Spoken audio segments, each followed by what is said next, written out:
গোবিন্দপুর নামে একটি গ্রামে এক চাষি তার দুই মেয়েকে নিয়ে বসবাস করত। বড় মেয়েটির নাম মোহনা এবং ছোট মেয়েটির নাম অহনা। তারা দুজনে ছোটবেলায় তাদের মাকে হারায়। বড় মেয়েটি দেখতে সুন্দরী, ফর্সা, রূপ যেন ঝরে পড়ে, আর ছোট মেয়েটি দেখতে শ্যামবর্ণ। মোহনা সবসময় নিজের রূপের প্রতি অহংকার বোধ করত, কিন্তু তার কোনো গুণ ছিল না। আর এদিকে অহনার মধ্যে রূপের কোনো অহংকার ছিল না, কিন্তু তার গুণ ছিল অপরিসীম। অহনা প্রতিদিন ঘরে সব কাজ করত এবং দিদির যত্ন নিত, কিন্তু মোহনা সবসময় তার বোনকে কুৎসিত বলে অপমান করত। একদিন দুই বোন একসঙ্গে একটি শিবের মন্দিরে গেল।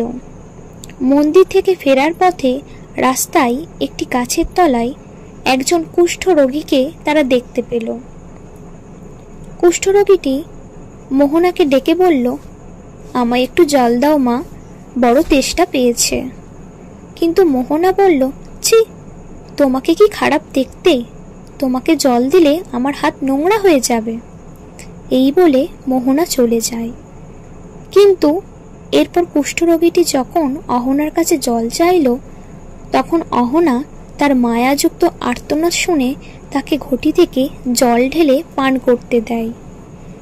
এরপর কুষ্ঠরোগীটি অহনাকে আশীর্বাদ করল যে সে একদিন রাজরানী হবে।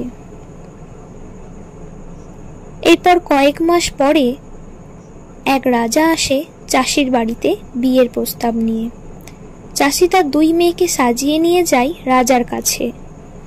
মোহনা মনে মনে ভাবল যে রাজা তাকে বিয়ে করবে, কিন্তু রাজা অহনাকে বিয়ের প্রস্তাব দেয়, কারণ রাজা সেই দিন কুষ্ঠরোগীকে জল দেওয়ার ঘটনাটা দূর থেকে দেখেছিল। রাজা অহনার গুণের প্রতি মুগ্ধ হয়। এরপর রাজা অহনাকে বিয়ে করে নিয়ে যায় এবং অহনা রাজরানী হয়ে সুখে বসবাস করতে থাকে।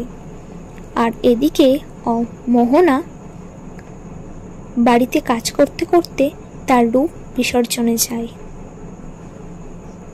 কখনো রূপের অহংকার করতে নেই, রূপ দিয়ে কাউকে বিচার করতে নেই।